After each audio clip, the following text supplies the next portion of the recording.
What if dinosaurs were brought back to life in 2021? Imagine waking up in the morning, pouring your coffee, looking out the window of your backyard to see a flock of pterosauruses flying through the sky. Okay, I don't think they flew in flocks, but you get what I mean. It would be really weird. But what would life on Earth look like if that were the case?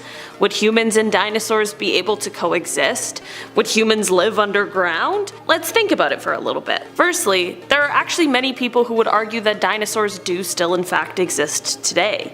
Birds are of course descendants from dinosaurs, although when we think of the word dinosaur, a blue jay probably isn't the first thing you think about, but that's the thing with evolution and extinction. We don't get to decide what sticks around. And to be honest, as cool as it would be to see a live T-Rex in the flesh, I'll probably just stick to blue jays. I guess the potential answer to this hypothetical question might lie in how the dinosaurs were brought back to life, or if they were even brought back to life at all. What I mean is that if scientists use DNA from fossils in order to clone a dinosaur and bring one back to life, compared to if the asteroid hadn't hit Earth 66 million years ago and dinosaurs just never became extinct in the first place. Different things are likely to have happened in each of these scenarios, so let's take a look at both. For a second, let's say that 66 million years ago, Earth wasn't hit by a 15-kilometer wide asteroid that hit the planet with a force of 10 billion atomic bombs. Let's say that this didn't sear the Earth for hundreds of miles in each direction, or that there weren't insane super tsunamis around the planet, and let's say that the dinosaurs on Earth never got wiped out. I mean, there are some experts that have suggested that if the asteroid had hit just a few moments even earlier or later, it wouldn't have plunged into the shallow Yucatan and instead would have plunged deep into the Pacific or Atlantic Oceans, and this would have absorbed some of the shock, and it also would have limited the expulsion of sulfur-rich sediment, which changed the atmosphere of the Earth for years. It still would have been catastrophic, and there would have been mass extinctions, but it definitely would have given some dinosaurs at least a fighting chance. So let's say, for a moment, that that's what happened, for the sake of the question.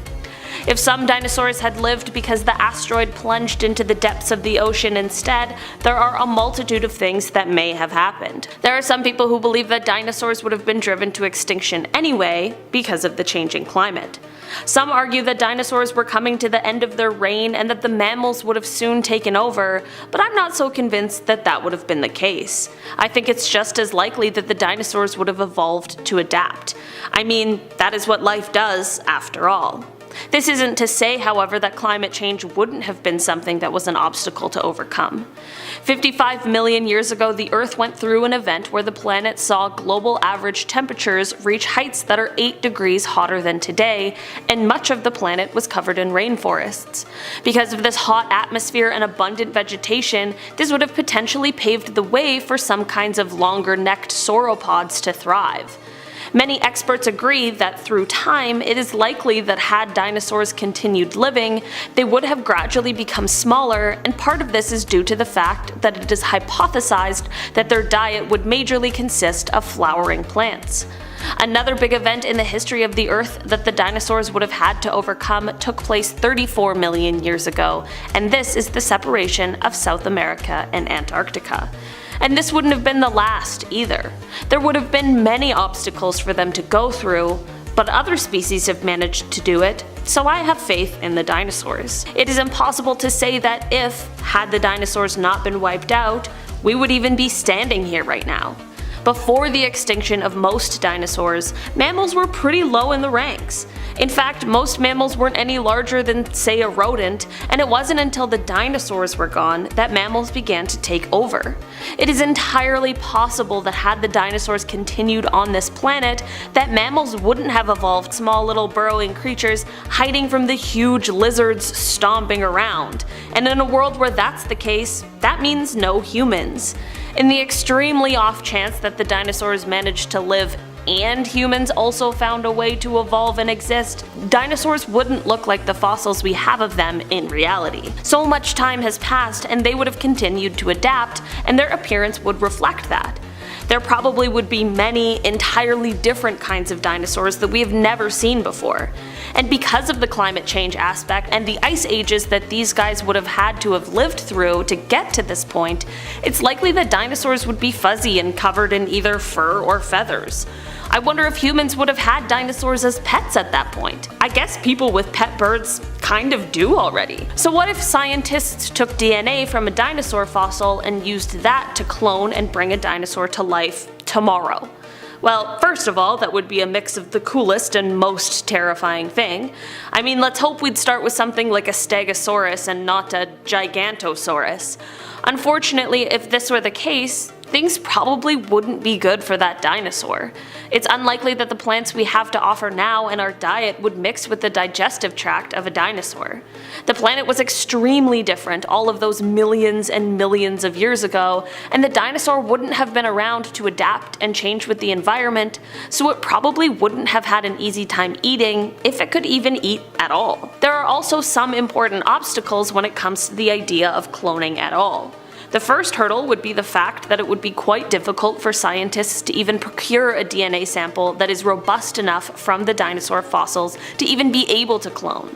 The next obstacle scientists have to overcome is how to isolate the proper DNA. For example, if scientists found some sort of blood-sucking insect fossil from the Jurassic era and they decided they wanted to clone it, how would they be able to ensure that the DNA they take isn't contaminated with either blood from the animals it had been feeding on or from other creatures that have since come into contact with the material the insect is encased in? You see where I'm going? It would just be difficult. If we somehow found a way to do this and cloned a bunch of dinosaurs and let them roam free, like I mentioned before, it's probably their diet that would get them. Many plant-eating dinosaurs would get sick and even possibly die from snacking on our plants that exist today. And then the meat-eating dinosaurs would then be eating the meat of these dinosaurs who got sick, which in turn could make them sick as well. And if the T-Rexes that have been brought back to life just start snacking on us humans and other mammals, well, chances are they'll still get sick because we have ingested the things that exist on the planet, and not to mention no dinosaur has ever eaten a human before, and maybe we're just gross to them. I mean, I hope we are. There are a plethora of things that could have happened had the dinosaurs never been extinct, or should we choose to bring them back. The history of this planet is so rich and interesting, and it's very cool to take a peek into the what-ifs of if things here on Earth had gone in any other directions. Perhaps there's an alternate timeline out there where small, furry dinosaurs live in everyone's home and become a part of our family. Or maybe there's another one where dinosaurs are still roaming the Earth and all mammals are the small, furry things burrowing underground to stay out of the way, and no humans even exist. There are so many possibilities out there. Hello and welcome back to Life's Biggest Questions. I'm Ron Mackenzie Lafergie. With the outrageous popularity of the Jurassic Park franchise, it's clear that many people are obsessed with dinosaurs. I may be one of them. Sadly, as we know, the dinosaurs went extinct 65 million years ago, and we were denied a life alongside the great beasts. But what if they never went away? Let's explore. Now get ready, it's time to ask the question, what if dinosaurs never went extinct? First of all, let's get that annoying thing where we say, technically there are some that didn't go extinct.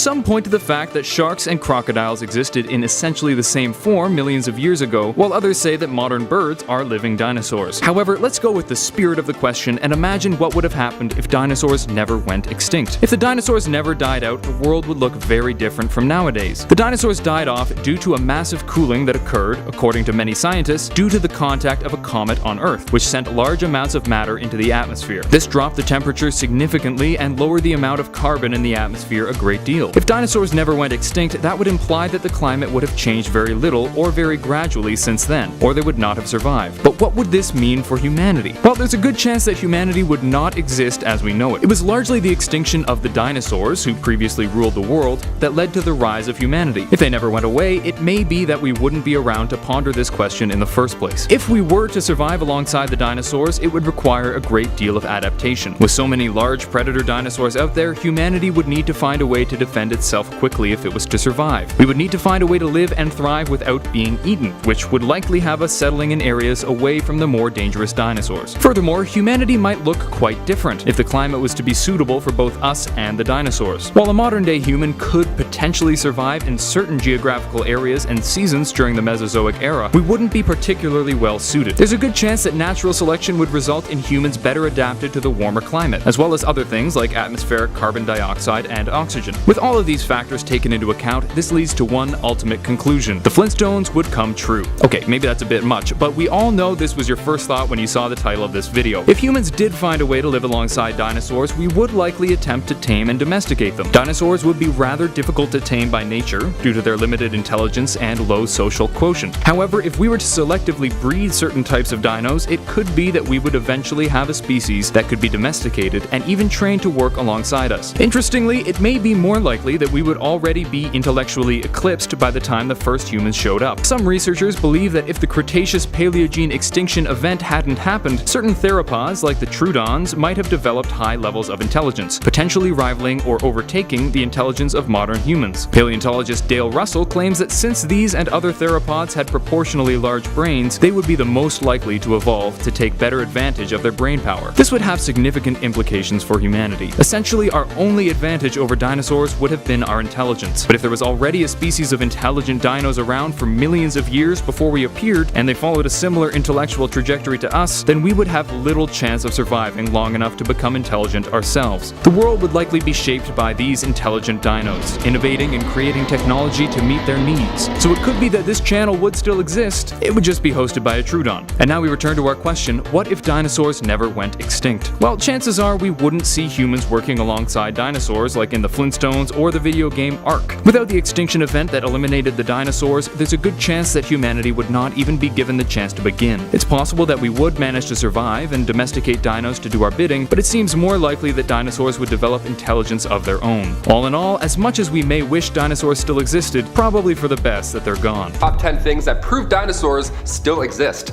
Let's get weird. Kicking off the list at number 10, the Elasmosaurus. This long-necked boy was first discovered in 1868. Shortly after the Civil War ended, a military doctor in Kansas found this fossil, probably threw up, and then passed it along to the American paleontologist Edward Drinker Cope, who named it the plesiosaur. Its neck contains 71 vertebrae, which is 11 more than anything we've seen, so it doesn't matter how it slept, you know that neck hurt the next day. The next day it's like, oh, I slept funny again. Its long neck was helpful for those deep dives. This thing did need to breathe while it was lurking underwater. It's a giant snorkel, basically. Just 2 years ago, scientists have unearthed the largest known elasmosaur. This thing has been sitting there since the Cretaceous period, so who knows what else is waiting for us. And before we continue with this list, if you want to go ahead and give this video a thumbs up, it pays for all of our dinosaur gear to discover the Antarctica. So please give us thumbs up and help us out so we can help you bring some info. Thanks so much. Back to this list. Number 9, the Ketos Troya. Also known as the Trojan Cetus or Monster of Troy, which I personally like a little bit better.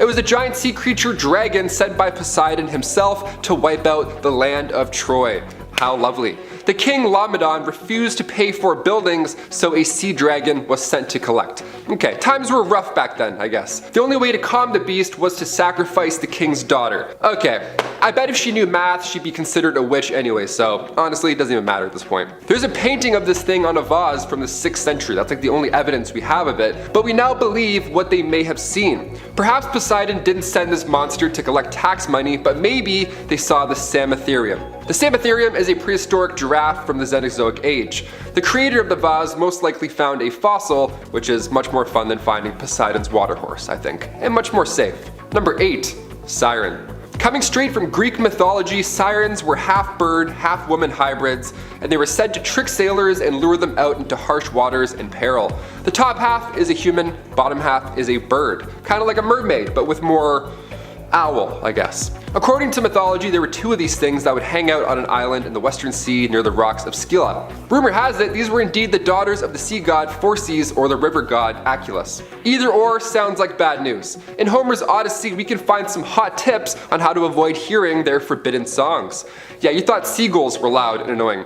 Huh, buckle up. They had power behind their notes, so much so that in Homer's Odyssey, Book 12, Odysseus was advised by Circe to put wax in their crew's ears so you don't hear them singing and then go mad. Odysseus wanted to hear the song so bad. Back in the day, they didn't have Spotify, so you heard someone whistle and you're like, oh my god, that's amazing, what is that? It was like live music. He of course wanted to hear it, but he tied himself to the ship to avoid steering the ship into annihilation. Fair. Mythological folklore or human dinosaur hybrid descendant with vocal cords of doom. Who knows?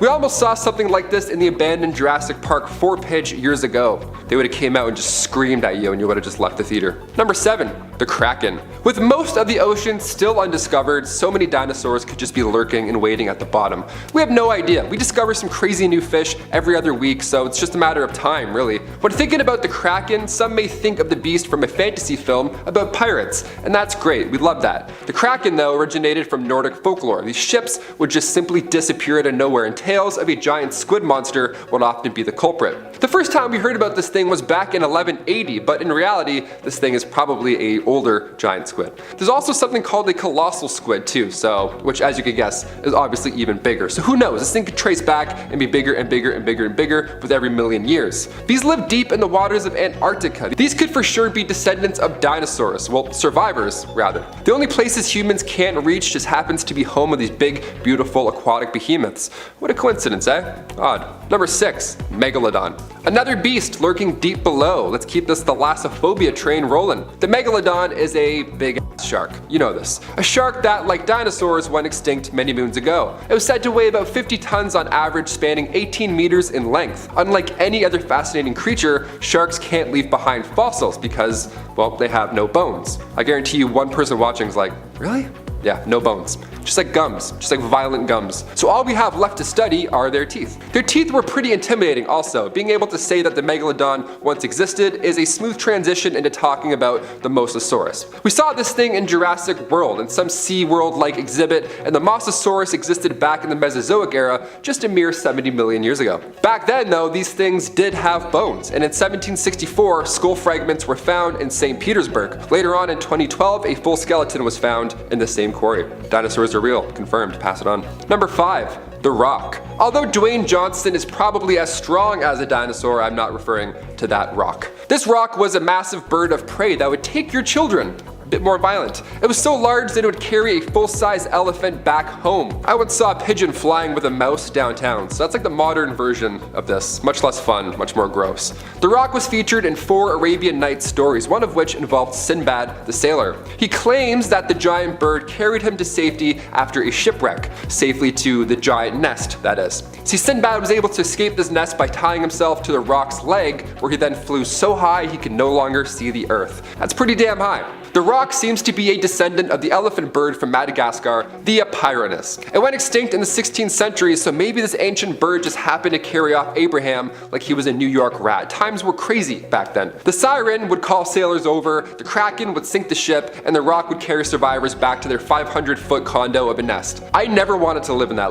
Whoever lived in this time, you didn't make it. You didn't make it past 2 days. I'm so glad that I live now, alive now. Back then, I would be the first to go. A bird would just pluck me out of the water, I'd be gone. Number 4, the bunyip. Shooting on over to the Australian outback, the bunyip lurked in swamps, creeks, basically any calm place where you would normally catch a frog. This beast would just jump on out and surprise you. It's quite fascinating. It had a round head, this long neck, and the body of an ox or a hippo. Just a big old body. Now these things could have been descendants from the giant Diprotodon or giant wombat. Giant wombat sounds a lot more fun. So ages ago, we think Aboriginals discovered one of these, or bones from one of these, and naturally the tail of the bunyip was soon carried along. Researchers have said that they also could have seen the Zygomaturus, which was this hippo-like creature that roamed the land 12,000 years ago. So it could have been anything. There's a link there. Round head, long neck. I was getting worried there for a second. Could this be my long-lost uncle? Number 3, Loch Ness Monster. I remember when I was younger, I would ground pound this thing's head to get a star. Since I was that young, I always had this idea that the Loch Ness Monster was real. Maybe it was Mario, maybe it was my drunk Scottish uncle convincing me that it was real when I was 6, I don't know. The legend dates back to the 6th century in the life of St. Columba, written by Adamnan. And according to the ancient author, a monster had appeared in the Loch Ness area. Irish monk St. Columba was also in the area centuries later when he came across locals burying a man by the river Ness. Apparently he was swimming in the river when a water beast attacked him and then, of course, no longer alive. Could this have been just a descendant from the Plesiosaurus? Full skeletons were discovered in England and the description is pretty uncanny, so dinosaurs. Thousands of years down the road, someone will be doing a top 10 list and be like, did giraffes exist? Did they swim in lakes? Look at these necks. I mean, these things for sure existed, it's just, different centuries. They were much bigger and more menacing. Number 2, dragons. Okay, we're getting close to the end of this list, so the ideas are now gonna get a little bit more daring, if I can say that. Dragons, okay, we've seen Khaleesi lay waste to an entire town riding one of these things. Donkey married and had donkey babies in Shrek. Did these things once exist? Where do these come from? When folklore and fossils combine, history can get a little confusing. Millions of years ago, a flying reptile called a pterosaurs roamed the skies. It's now the closest thing we have to a real-life dragon. A jaw fossil was analyzed after it was discovered in 2011, and scientists can now say that its wingspan was the length of a school bus. It was a skull attached to a long neck, bolted onto a pair of wings, said researcher Tim Richards. We know pterodactyls were real, so maybe this is possibly the family member in between dinos and dragons. What do you guys think? And finally, number 1, unicorns. Yeah, I left unicorns last because they're unicorns. A horse with a horn on its head doesn't sound that far-fetched in terms of evolution after what we've heard on this list. It had appeared in ancient myths of India and China, with the earliest description coming from Greek literature. It was described as a white horse with a purple head, blue eyes, and a long horn with a red tip. Perhaps these accounts were sightings of the Elasmotherium. These things were roaming around 10,000 years ago, and it looked pretty similar, all things considered, because that was described as a hairy, long-horned rhinoceros ancestor that roamed the lands of Eurasia. So maybe the sun was hitting this beast just right, and it looked quite, majestical. One Chinese scroll described such a creature as a deer's body, a cow's tail, a sheep's head, horse legs, and a big horn. Skinny rhino or magical steed? You be the judge. At number 10, Telecrator radinus. Birds and crocodiles are close relatives to dinosaurs. I'll explain this more in depth later on in this list, but dinosaurs are usually placed in either of those categories. Flying dinos on the bird side and beasts with massive jaws that can eat a car, of course, on the croc side. The Telecrator radinus was found in Tanzania in their 245 million-year-old mandibeds, so it's even older than the first known dinosaur. These things would be about 7 to 10 feet long, weigh up to 70 pounds, of course having razor-sharp teeth. It had ankles that resembled that of a crocodile, but its neck was super long like a bird, and its skull was similar to a bird, but its jaw and everything was so strong, so they're like, okay, croc, bird, we don't know what this is. We could only identify this thing 4 years ago, and the fact that it's the oldest dino to date gives me hope that there's more out there hiding today. And when I say hope, I mean nightmares. This thing gives me nightmares. Number 9, tuatara lizards. Look guys, some lizards can shoot blood out of their eyes as a defense mechanism. I was gonna insert a clip of that, but I'd also love for you to get through the video and not throw up, so we'll just talk about the tuatara for now. These lizards have dark green scales, spiky spines, and these big black eyes. They're vulnerable to extinction now, as are many fascinating creatures because humans suck, but 250 million years ago they would hang out in what's now New Zealand, before it separated from the Gwanda supercontinent 80 million years ago. With temperatures on the rise, it doesn't seem like these dudes will be around for much longer, but you know what? I'm kind of okay with that. They've had their time. And if you're loving this list so far, if it's piquing your attention talking about lizards and dinosaurs, give us a thumbs up. Let us know if a part 3 is something you may want in the future, or just anything in general. It helps us out if you give us a thumbs up. Thank you so much. Number 8, ostriches. I don't have to sweat too hard to convince you that an ostrich is a descendant of a velociraptor. Take the feathers away, add some Jurassic Park music. There you go, terrifying. Have you ever seen one of these things run before? Absolute nightmare. They've been running non-stop for about 66 million years. They're part of the theropod dinosaur family. Ornithomimidae were ostriches like dinosaurs. They had a light frame, they would grow up to 20 feet tall, and a pair of arms were found in Mongolia, and they were about 8 feet long each. That's what I call a dinosaur. Scientists suggest that they were the fastest dinosaur to walk on Earth, and with thick thighs like that, I don't think anybody is gonna argue that. Number 7, crabs. Do you have crabs? You're a dinosaur. Sea spiders with claws and a shell skin. Yeah, sounds pretty prehistoric. Crabs first started snipping about before dinosaurs went extinct, and as of today, there's TV shows about these things. Alaskan crab fishing is basically an extreme sport. One species of crab is quite unique during the olden days. 200 million years ago, the Megazambozogue was the first to develop a claw. Now that is a huge step in evolution. One crab was actually around even before the dinosaurs, the horseshoe crab. Didn't have any claws or anything, but still, it's Look at this thing. If they're sticking around in waters today, odds are some other shellhead dinosaurs are also lurking about. Crustaceans, crabs, and lobsters predate most dinosaurs in general. They're the earliest known species of filter feeders. So yeah, dinosaurs still exist because they're a dinosaur. Go put your foot in the ocean. See how long you can hold it for. You're afraid, right? It's because of dinosaurs. Number 6, the claw of a moa. This New Zealand bird went extinct about 600 years ago, not that long ago at all in hindsight. It was this flightless bird, massive, might I add, and archaeologists first discovered its fossil in a cave. Its flesh and everything was still attached, which is wild. Now these ancient birds would reach about 5 feet tall. When you think of dinosaurs, you probably think, okay, that's quite petite. But these birds stopped flying right after dinosaurs went extinct, which is the craziest part. According to biologist Matthew Phillips from the Australian National University in Canberra, these birds safely roamed the land after they didn't need to make daring dino-escapes into the sky. They walked around, they got fat, they would just hang out in caves. They were living the dream. Penguins! That's all I'm saying. Penguins are pretty fat and they just hang out. Phillips says this is an advantage when it comes to birds and evolution because wings, although they're cool, they're also big and they kill energy. Until every bird on the planet is fat and tired, I'm gonna look out for some deep sea dinos. I know they're still out there. I see a seagull, I'm like, what are you running from? Why aren't you fat? Number 5. Sea turtles. Back in the Cretaceous period, you could have hitched a ride on a sea turtle's back, Finding Nemo style. An archelon, translating to first mighty turtle, was this massive 5-meter long, 7-meter wide sea turtle, the largest to ever exist. They swam the coastal waters 65 million years ago, but still today, we're trying to save these dinosaur cousins. The first mighty turtle was discovered in 1895 by J.R. Wyland, and its beak was strong and sharp enough to cut through bone. Similar to modern leatherback turtles today, the first mighty turtle was actually pretty peaceful. It was a predator. It was more of a prey, if anything. It couldn't tuck its head into its shell, so it was more vulnerable than anything. Save the turtles? Yeah, save the dinosaurs, really. Number 4, the Beals buffo. 68 million years ago, catching frogs was probably also an extreme sport. The Beals buffo, also known as the devil frog, which I'm going to start saying because Beals buffo sounds wrong on many different levels. This frog didn't turn into a prince if you kissed it. In fact, if you got your face close enough, this thing would probably leave you without a nose. First of all, it was quite large for a frog. Well, large in general.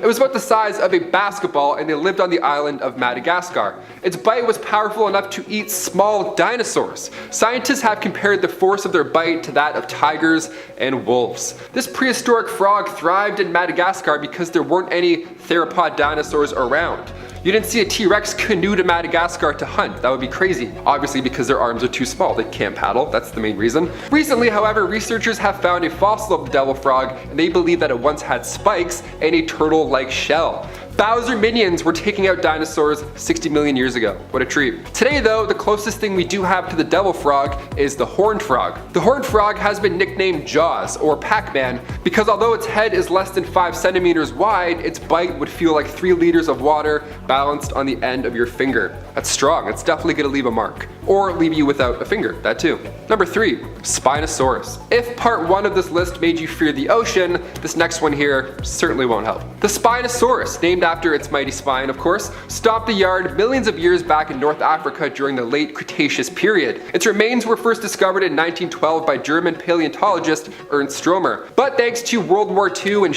humans, those remains were blown to smithereens. Paleontologist Nizar Ibrahim only 2 years ago discovered remains of another Spinosaurus in the Sahara, which today is just nothing but a dry wasteland, but millions of years ago wasn't as dry. In the Cretaceous rock deposits, the team studied the tail of an ancient beast, and it appears to be a giant fin. So now we believe that this dinosaur may have spent most of its life in water. Nice! With so much ocean unexplored, sailors telling tales of the Kraken, this dinosaur, or some kind of version of it, may just still be down there, waiting for us to put our flippers on. Number 2, crocodiles. If I described a crocodile to you without knowing I was talking about a crocodile, you probably guess it's a dinosaur of some sort. Yeah, this massive creature with rubbery skin, 4 legs, claws, tons of sharp teeth, and a big ass head, hides in water but attacks on land? Okay, good game. These things are fascinating. They've been around for about 200 million years. They outlived the dinosaurs and they would hunt dinosaurs. And now today, we still have to keep an eye out for them in swamps and lagoons and stuff, or else they'll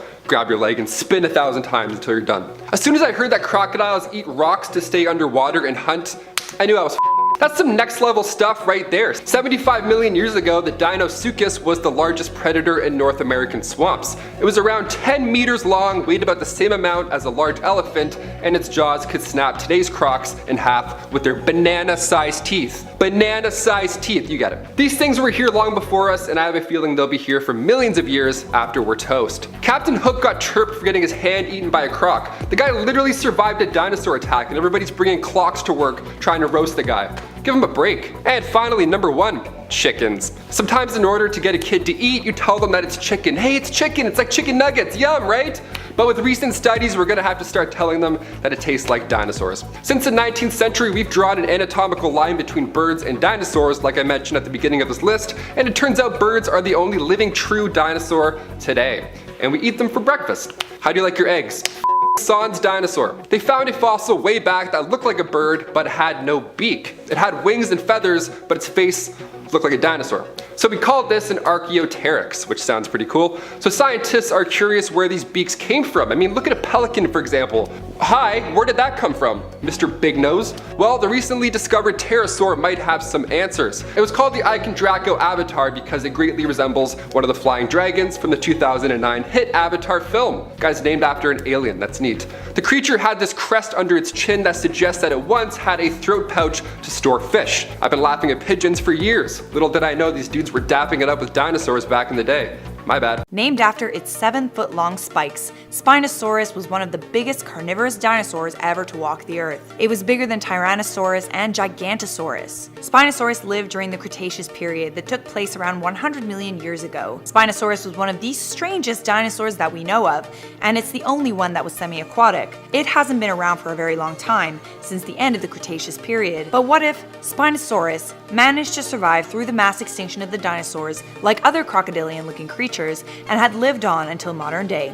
That's what we are going to talk about right now on Life's Biggest Questions. Hello and welcome back to Life's Biggest Questions, the channel that makes the impossible possible. I'm your host, Charlotte Dobre, and make sure you smash the like and stay subscribed. Spinosaurus means spined lizard, and it was first discovered around 100 years ago in Egypt. Spinosaurus kind of looked like a giant crocodile with a big sail-like fin on its back that could extend 7 feet or 2 meters down the length of its body. Scientists believe this sail could have either been a way for Spinosaurus to ward off enemies, as well as attract a mate. According to National Geographic, Spinosaurus was a giant swimming dinosaur, the first known. It had paddle-like feet and nostrils at the top of its head, like a crocodile, and they allowed it to swim on the surface very easily, and also to submerge itself. Its head was also very similar to a crocodile's. It had long, slender jaws and cone-shaped teeth. Scientists believe it was pretty bad at getting around on land and spent most of its time in the water, in rivers. Spinosaurus was known to have eaten giant prey like sharks, as well as crocodile-looking creatures. If Spinosaurus hadn't gone extinct, it would have undoubtedly disrupted ecosystems that included crocodiles. Seeing as the first fossil of a Spinosaurus was found in Egypt, the Nile would have been one of the places it lived. Spinosaurus was known to have inhabited North African swamps and rivers, which happens to also be an area infested with crocodiles today. Crocodiles are also very ancient creatures that were alive during the Cretaceous period, but strangely enough, they did not go extinct when the massive KT extinction took place. So why is this? Well, there's a few theories, but the main theory is they were very well adapted. Crocodiles haven't changed much in their 200 million years of existence. They dwelled in the water and were cold-blooded. They would have been able to go long periods of time without eating prey, unlike dinosaurs. Additionally, crocodiles grow a lot more slowly than dinosaurs. Mammals were able to survive the mass extinction because they were smaller. Same goes for crocodiles. But if Spinosaurus hadn't gone extinct, crocodiles would have a pretty big problem on their hands. Spinosaurus, because of how big it was, had virtually no predators to worry about. Crocodiles would have had to compete with Spinosaurus for food. Either that or they would have become food themselves. One of the reasons why crocodiles survived the KT extinction is because they were likely a lot smaller 65 million years ago and could survive by eating smaller prey. It can be said that if Spinosaurus didn't go extinct, crocodiles might have. Either that or crocodiles might have evolved to be land dwellers, not water dwellers.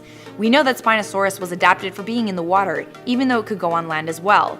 But on land, it moved around quite clumsily. If crocodiles had existed at the same time as them, they may have ventured out of the water away from Spinosaurus. In modern day, there might be huge land-dwelling crocodiles that feasted on small mammals instead of fish like they normally do. This would wreak havoc on the ecosystem and would completely change the types of creatures we currently see in northern Africa. any creatures that dwelled on the ground would be at risk. Back to Spinosaurus though, if they hadn't gone extinct, Egyptian history might actually be completely different, and perhaps ancient Egyptian civilization would not have taken the same shape. Egypt relied on the Nile. I mean, Egypt was in the desert. The Nile was the source of all life in this area. But if huge Spinosauruses were lurking in the waters of the Nile, those pharaoh boat rides Cleopatra went on with the Roman Emperor Caesar wouldn't have taken place. We would have seen ancient Egyptian hieroglyphs depicting Spinosaurus being captured or killed by Egyptians. Who knows if ancient Egyptian culture would have even evolved the way it did? Without the Nile, it might not even exist. Moving into modern day, if Spinosaurus was still around, perhaps poachers would have wanted to hunt it down for its fin, selling them on the black market to be made into purses or shoes, much like how crocodiles are hunted for their hide to make shoes, purses, and other goods. This may have driven Spinosaurus to the brink of extinction anyway. Don't you just love humans? Everyone has a favorite dinosaur, including me. You know that dinosaur from the first Jurassic Park that looks super cute at first, but then whips out its huge frill and projectile spits acid saliva at Nedry? Yeah, that's Dilophosaurus, and it's my favorite. Don't ask me why, maybe I secretly wish I could spit acid at people. Dilophosaurus went extinct around 190 million years ago, but what if, somehow, Dilophosaurus didn't go extinct and lived on all the way until modern day? That's what we're going to talk about right now on Life's Biggest Questions. Hello and welcome back to Life's Biggest Questions, the channel that imagines the impossible. I'm Charlotte Dobre. Don't forget to give this video a thumbs up and subscribe for more great topics just like this one. Firstly, I should start this topic by saying that there is no conclusive evidence that any dinosaur had poisonous saliva, and there wasn't any evidence at the time the movie was produced either, which is like super upsetting, I know, but for the sake of this video, we are going to assume that Dilophosaurus did have acid saliva because it's my video and I can do whatever the hell I want. Okay? Plus, it's not like we can ask a Dilophosaurus, do you have acid spit? In case you forgot, Dilophosaurus is extinct and has been extinct since 190 million years ago. And there is some speculation that it may have used venom to kill its victims because its fangs resembled that of a rattlesnake. So I'm just gonna go with it, and you're gonna like it. Alright, so where was I? Dilophosaurus, despite its small size in the film Jurassic Park, was actually one of the largest carnivores of the early Jurassic period.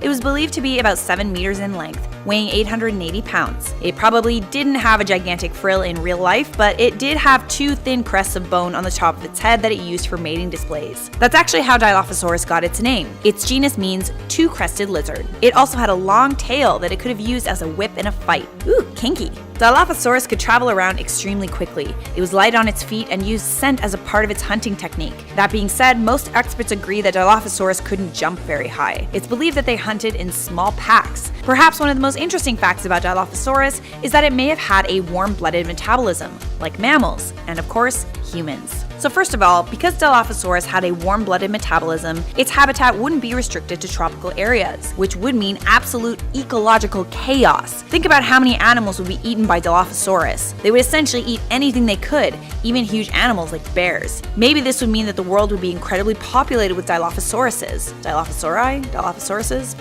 You get it. And the only way other animals could survive on Earth is if they lived in trees. As I stated previously, most experts agree that Dilophosaurus could not jump very high. Perhaps early human civilizations would have resembled that of the Kurawai Aboriginals on the island of Papua New Guinea. The Kurawai people live in elaborate treehouse communities. For the majority of history, humans would have been tree dwellers. Perhaps we would have maintained our ability to climb trees like our ape relatives, all to get away from the hungry Dilophosauri on the ground. Of course, if Dilophosaurus did overpopulate the Earth and humans had to live among them, they would probably become an integral part of our diet. Fast forward to modern day, and humans would find ways to live on the ground. Buildings and houses would be made of tough materials, or maybe humans would live underground or in suspended cities. If humans ever entered the habitat of Dilophosaurus, they would need to remain in vehicles that protected the people inside from both the acid spit as well as Dilophosaurus's sharp teeth.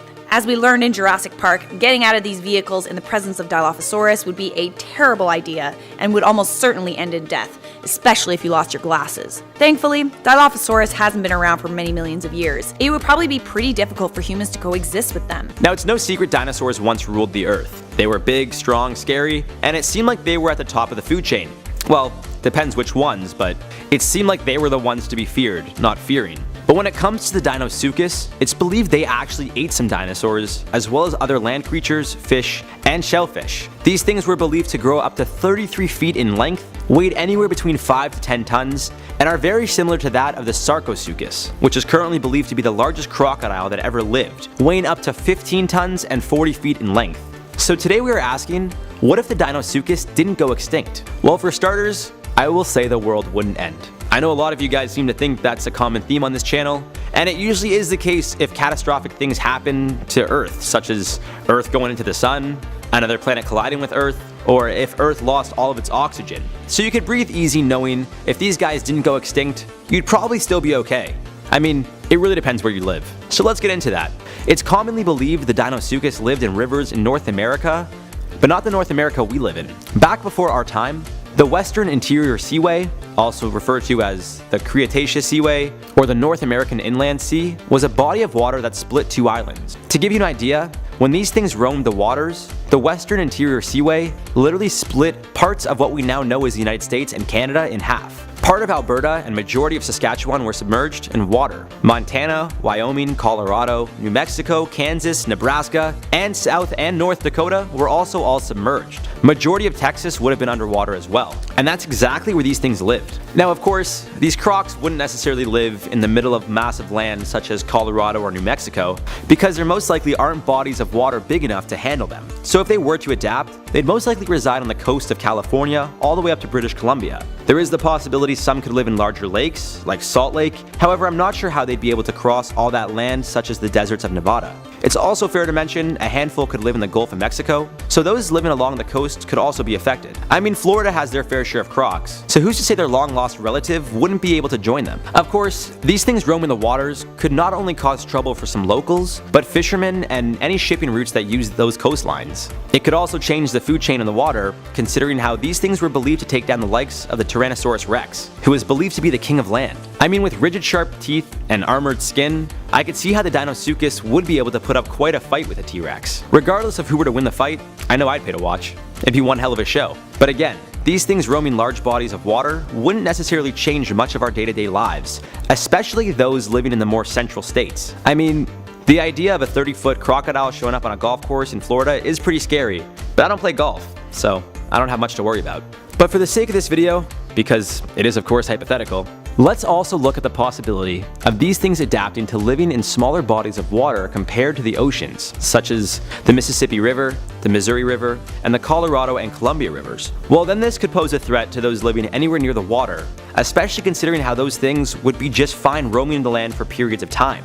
It's also possible these things could adapt and live in some of the Great Lakes, such as Huron, Ontario, and Superior, which would definitely be problematic for me, who lives in Toronto, not too far from the water. If this was the case, people living in towns, cities, and states that could be affected by these things would have to relocate. I mean, if you look outside and see a 30-foot croc sitting on your lawn, I could promise there's no animal control that could help out. But eventually, the governments, more specifically the US and Canada, assuming that's where these things would live, might have to invest in containing these creatures. This, of course, would cost millions upon millions of dollars. Studying the animals, figuring out ways to capture them if they're putting people in dangerous situations, and of course, finding ways to stop them from getting in contact with our society in general. Now, of course, we also have to look at it from the perspective of if they'd go extinct again. Depending where they live, food could be quite scarce for these large animals. There's only so many fish, turtles, sharks, or whatever else these things would eat that live in certain areas before their population would completely die out. In a sense, these creatures could potentially make themselves go extinct